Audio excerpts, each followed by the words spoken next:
Hey, good afternoon. Thanks for joining me. In this video, we are going to take a look at standardized z-scores and how to interpret them.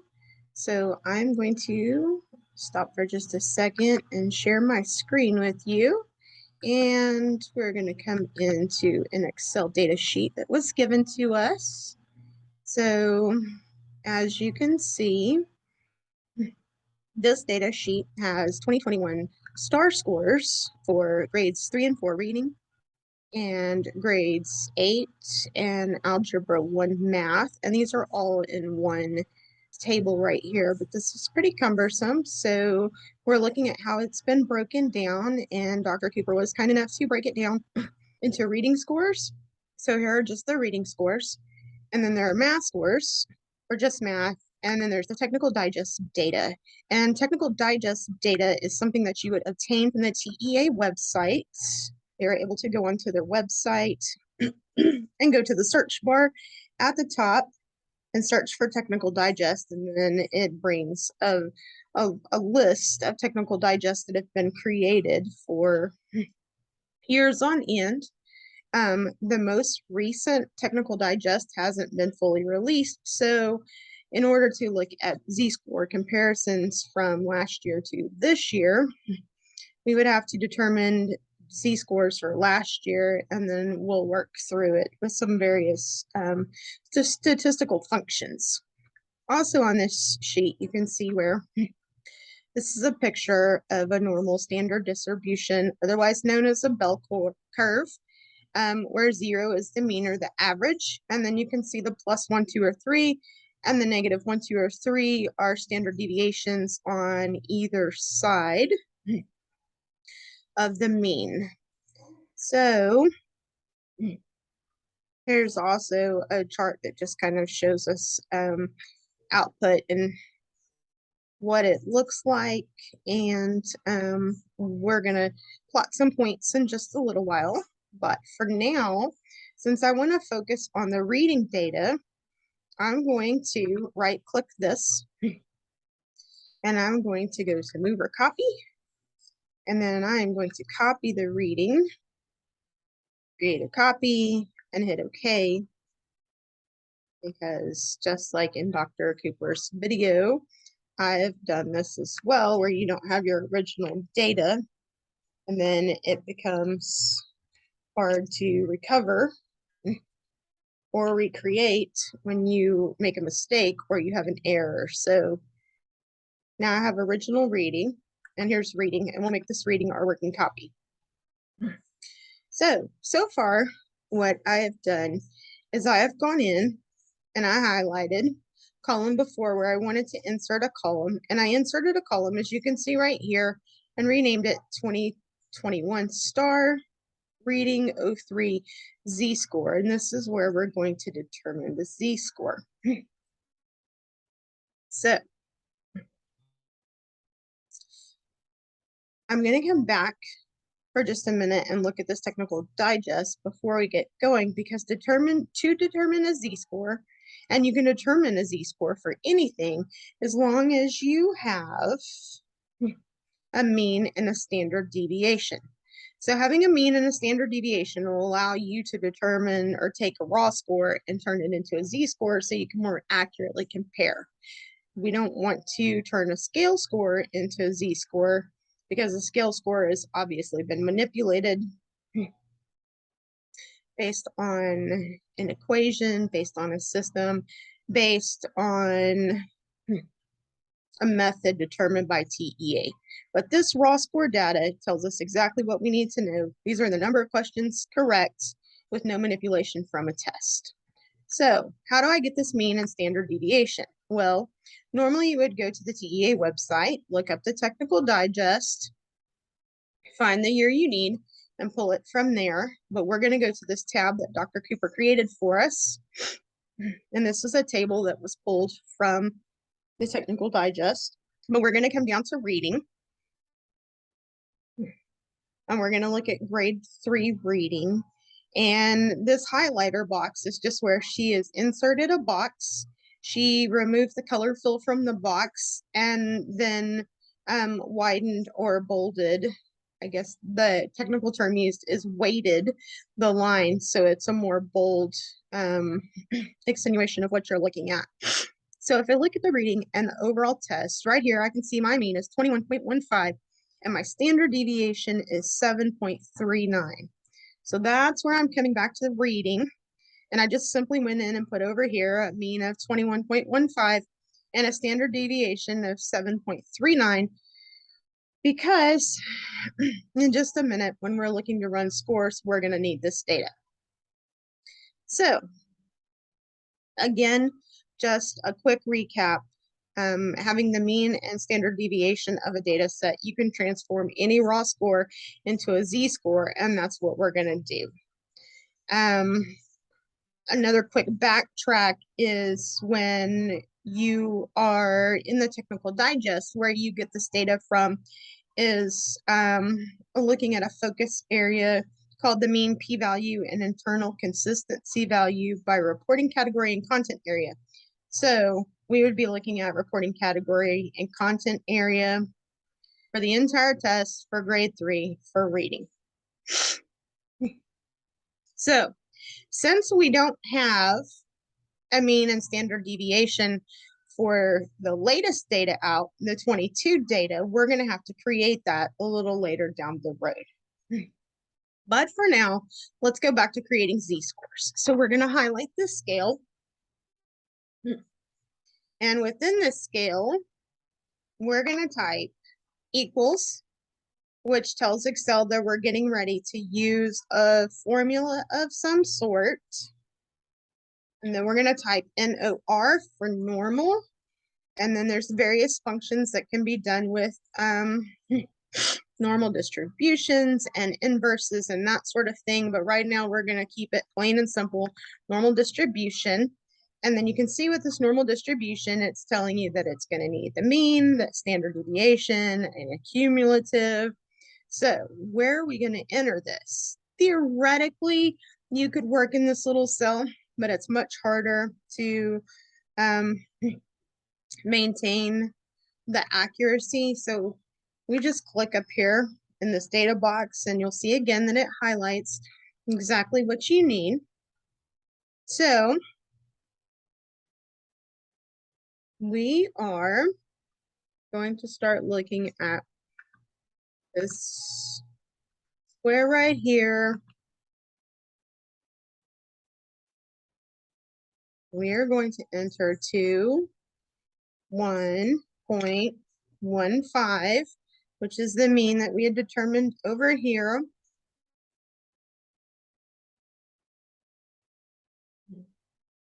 We are going to separate with a comma. Then we're going to enter 7.39, which is our standard deviation for the data set. And we're going to hit comma. And then we're going to type in CUM for cumulative. And there are a couple of different things we can do. But what we're actually looking for is the true logical value. So now we're going to close out our prints. We're going to hit enter. Pray this works. So good error popped up. It says you've entered too few arguments for this function. So we would want to go back and see what we have missed. We have the normal distribution, we have our mean, our standard deviation, and then our cumulative. But we're missing what goes right here. So I'm just going to click on this for a minute and kind of see.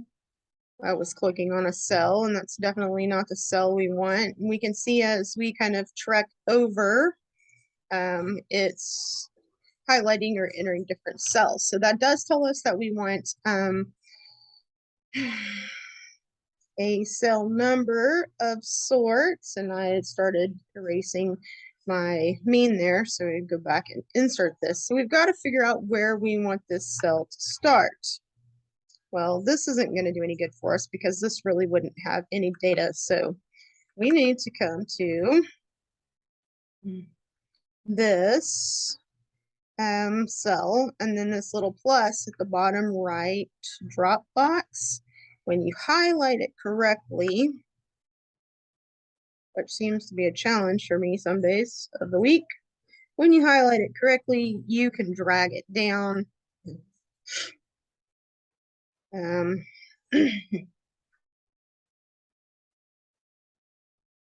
You can drag it down and highlight the whole column. But what we're going to do is we're going to go ahead and work from the bottom up because nobody has time to sit and play with the function. So I'm going to start right here. And now we're going to hit enter again and hope that it does something. So it says it can't calculate a formula because there's a circular reference in an open workbook. The problem is that I tried to highlight an entire column when really all I need is a cell. So I think we got it to where we needed to be. When I hit the enter a while ago, which I was waiting forever to do and didn't do, it entered a z-score of 0, which makes sense because the student didn't test and there's no test data. So let's try this again. Here's the little box in the right-hand side. Here's the plus. We're going to grab it and we're going to go all the way down. As you can tell, Excel and I have never become the greatest of friends, but I'm assuming the doctoral program will change that. We're going to scroll back up to where it ends. Now I've highlighted it and I've got a column full of data, but oh look, now it's all zeros, which again, we know it doesn't need to be. So there's a mistake somewhere. So I'm going to come back up to this formula, and this formula is telling me that this is that whole loop thing where I've got an entire cycle that I don't need. So I need my comma there, and now I've got to come back and figure out this square.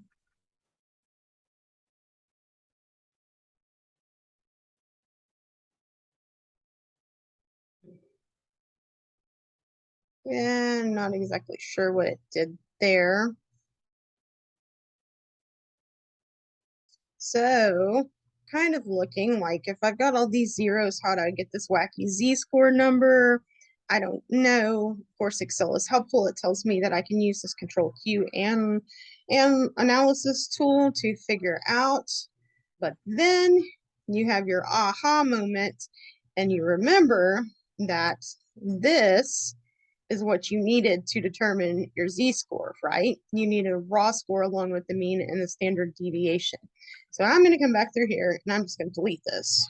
And I probably could leave this 0 and it would recalculate, but for argument's sake, we're going to go ahead and take this out. As a good statistician would clean up their work, we're going to come back to the square. We're going to go back in and we're going to hit equals. Telling Excel that we're going to use a function. We're going to go back into normal for normal distribution and click on that.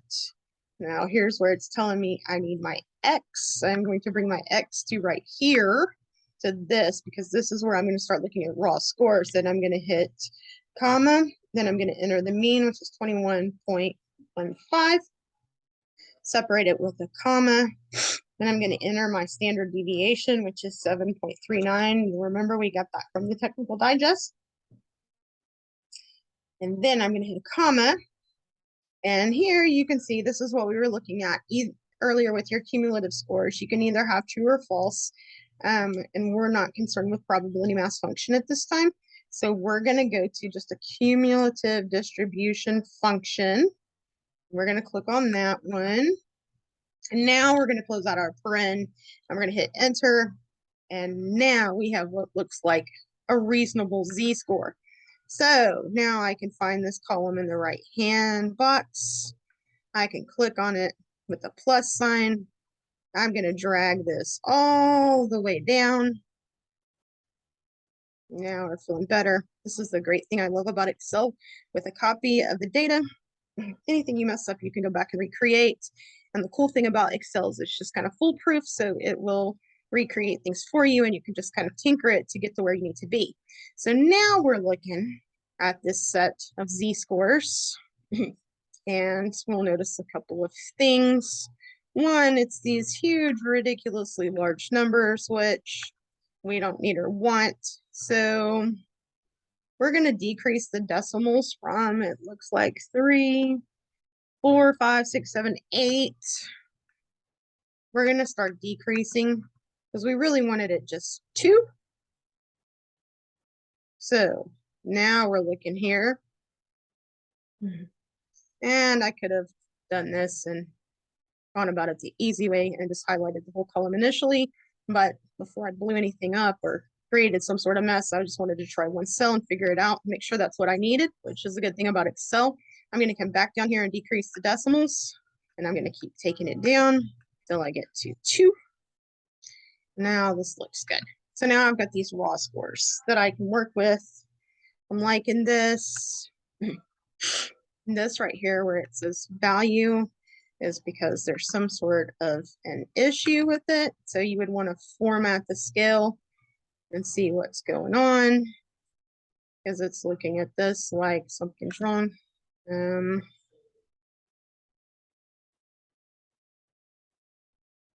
Really no data there, so it's a formatting issue, and there's going to be a couple of these. And if we don't go through and take them out, then when we try to run other data later, it's going to create a hassle for us. So we'll go through and take them out now. Take out this value, and then it seems there was one more. Maybe not. And maybe there's just these 2. Now we've got some good solid numbers to work with.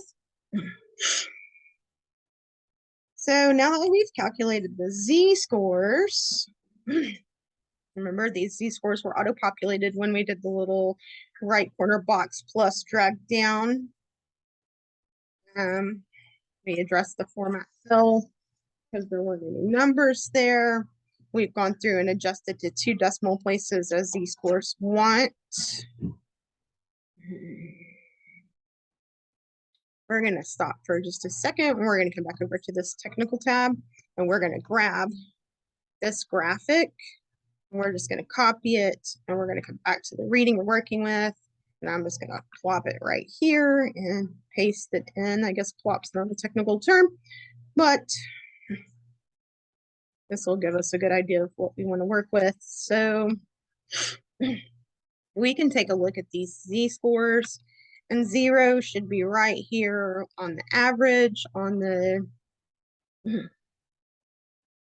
0 in the exact middle. This is the top of the bell curve. This is the height of the normal distribution.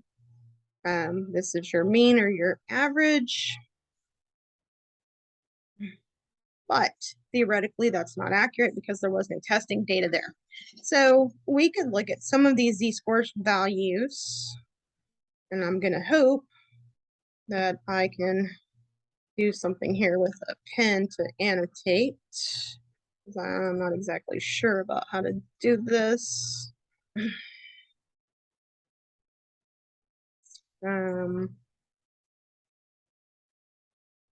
We're going to skip over this, and because I really don't want to mess anything up with as far as how I'm going to annotate or not annotate. So I'm just going to come through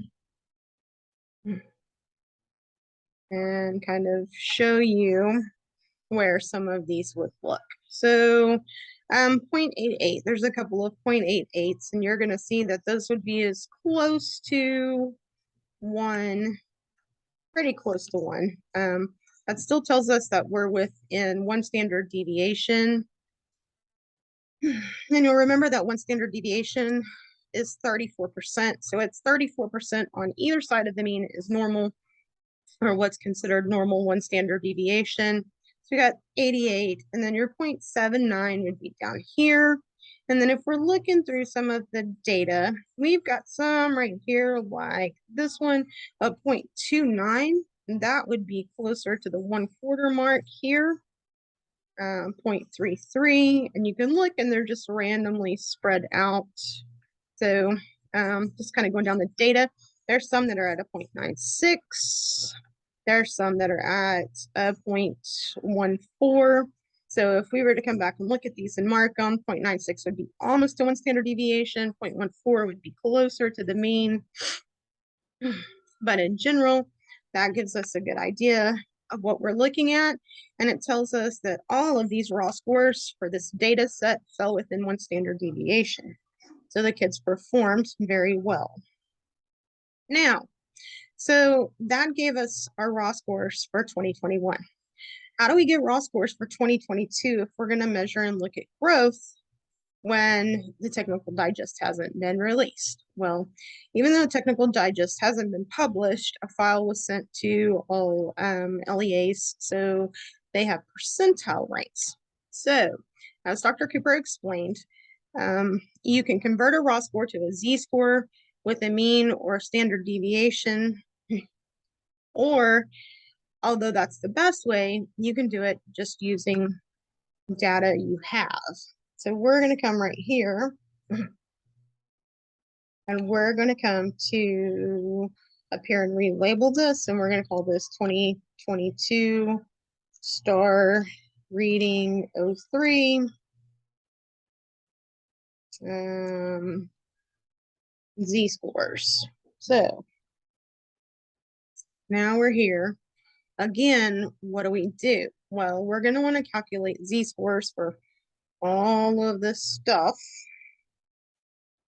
So actually this column should be scooted over. It should be moved over. Whereas some functions you could just move the columns. I know Google, you can play with that. Here you can't. So we're going to use the undo function and take it back. And then we'll come here and we'll insert. We're going to insert column. And I'm not quite sure why it's doing that. I can just right click and insert a column. And here's a good column we want. So we want to make our data look uniform. We have a percent score, met standard, raw score, scale score, z-score. So for 2022, we want to replicate percent score, met standard, raw score, scale score. Here we're going to use z-score, and then you'll notice the two differences for 21. We have this percent score. 22, we have percentile rank. So we're going to go in, we're going to rename this just as I did a minute ago, 2022 STAR Reading grade 3. So we are going to enter z-score because that's what we're looking for. We'll hit enter, and so you can go back and play with formatting to make the labels uniform across the top, which if you were going to turn in something for work or you were going to make a presentation or present this to the public, you would want your data uniform across the top. But for the sake of time and the fact that I've already run this huge video, stumbling through this, we'll leave as is. We're going to come right here. We're going to go back to our equal sign, and then we're going to hit normal distribution just like before. So let's see, what do we need? Well, we need our X, so we're going to come over to our raw score. So we'll start here. Notice it's inserted a column. We're going to comma. Ooh, what are we going to do with the mean and the standard deviation if we don't have this? Well, what we would have to do is we would have to run the statistics. You can run your data analysis and run your descriptive statistics to get your mean and your standard deviation. So we're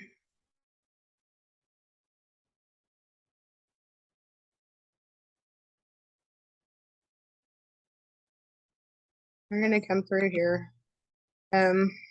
Cool thing, anytime you're lost, you can always hit help, and it'll normally give you some sort of help to guide you when you want and tell you how to use formulas or whatever. So it says we've entered too few arguments. That's just because I haven't completed the function in there. But Let's take this raw score. So I'm going to highlight this column, close out my help screen, and I'm going to go up to data, and I'm going to go to over here and move my screen. I apologize for that. I'm going to come to data analysis, and it's slow to come up.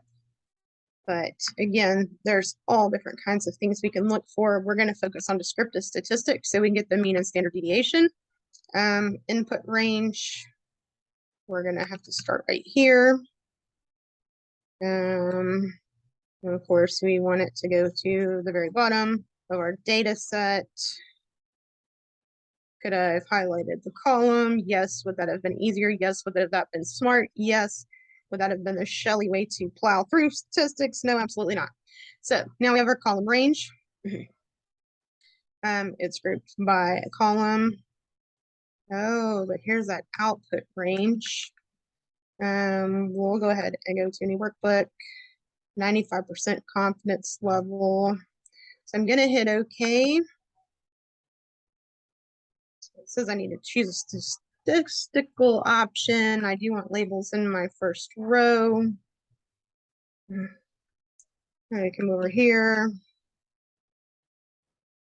figure out exactly what it wants for my descriptive statistics. I don't know exactly what that's telling me. So we're going to try again and hit OK. And it's telling me that I have to have one statistical option.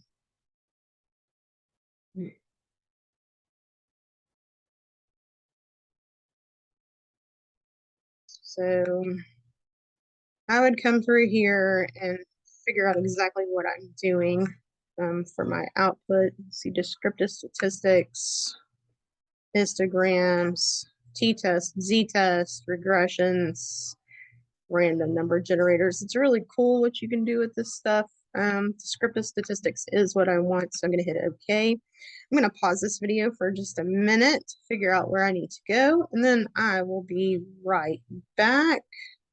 So we're going to pause.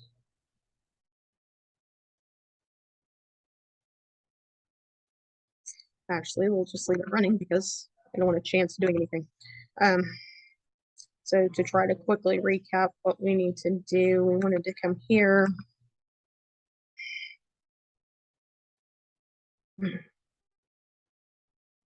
This is where we're going to enter our formula, cumulative, not what we want, normal.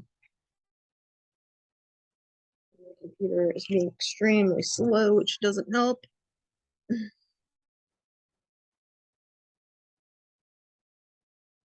We're going to go here and come to the normal inverse function.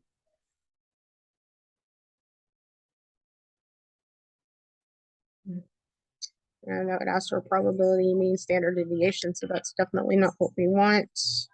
So we're going to come back to the normal distribution.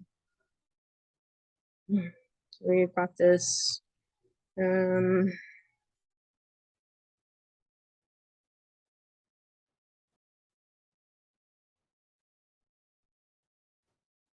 come back over here and look at this raw score. And anyhow, you can run these and then you would get your statistics. Looking back at my notes, you would choose the z-score column, run descriptive statistics, and then that's when you add your column for 2022. So your percentile rank column is what you're going to use to get your z-score. You're going to enter the formula with normal distribution, inverse function, close out your parentheses and hit enter. Then you're going to drag down. And for that column, that's when you don't have the mean or standard deviation to utilize your percentage. Then you can hit insert another column for growth, and you're going to use your current cell in your prior scale to show students' growth. So basically, when that comes up, it's going to look like a set of numbers that's going to show quite a bit of significant growth. For some of our friends, the growth is going to be more than one standard deviation, but like in this one, just like we were looking at, it's going to show that the standard deviation is more than one because there wasn't a score the first time and there was a score the second time. So it looks like the student made a lot of growth when in fact they just didn't take the first test. Most of your growth, however, you're going to show within one standard deviation. And again, you would go through and plot the lines and wherever the numbers are, let's say it was a 1.12, it would be on this side of the 1. If it was a 1.96, which is pretty close to statistically impossible for this, it would be closer to the 2. And then anything between 0 and 1 would fall right in here. So we will stop here and basically recap. What we looked at is determining z-scores for populations when you do have mean and standard deviation versus when you don't have a mean and standard deviation and you have to rely on a percent score. And then we look at growth and you look at how to plot them on a normal distribution. We looked at where to obtain information from the technical digest within the TEA website. We also looked at how to add columns and insert formulas.